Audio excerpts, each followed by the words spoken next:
Sa kauna-unahang pagkakataon sa kasaysayan, kinoronahan bilang Miss Universe ang kandidata ng bansang Nicaragua na si Shanice Palacios.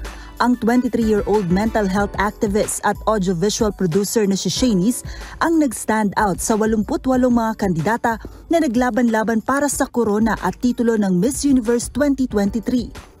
Tinalo ni Miss Nicaragua ang pambato ng Thailand na si Antonia Porcilde na itinanghal na first runner-up, habang second runner-up naman si Moraya Wilson ng Australia.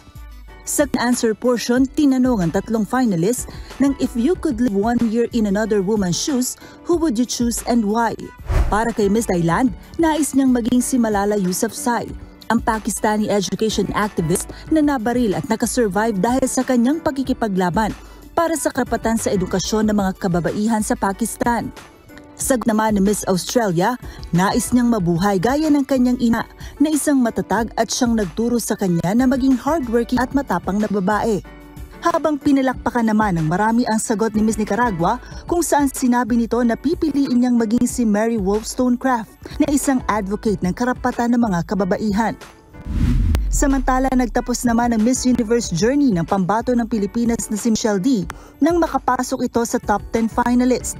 Bagam hindi pinalad na masungkit ang titulo at korona sa Miss Universe, isa naman si Michelle D sa gold winners ng Voice for Change category kasama sina Miss Angola at Miss Puerto Rico.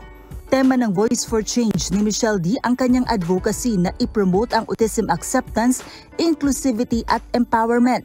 Nanalo rin si Michelle ng Spirit Cruise Award. Winner rin para sa kanyang mga fans ang pagrampa ni Michelle sa long gown competition kung saan suot niya ang long black gown na obra ni Mark Baumgartner na inspired ng Filipino cultural icon at legend na si Wang Od. Malaki naman ang panghihinayang ng maraming Filipino fans dahil nabigo muli ang Pilipinas na masungkit ang inaasam na korona sa Miss Universe pageant. Sa huli, nagpapasalamat pa rin si Michelle D sa bihirang pagkakataon na irepresenta ang Pilipinas sa Miss Universe pageant at sa lahat ng suportang ibinigay sa kanya ng mga Pilipino. Joan Nano, UNTV News and Rescue. Diyos ang aming sandigan, serbisyo publiko ang aming pinahahalagahan.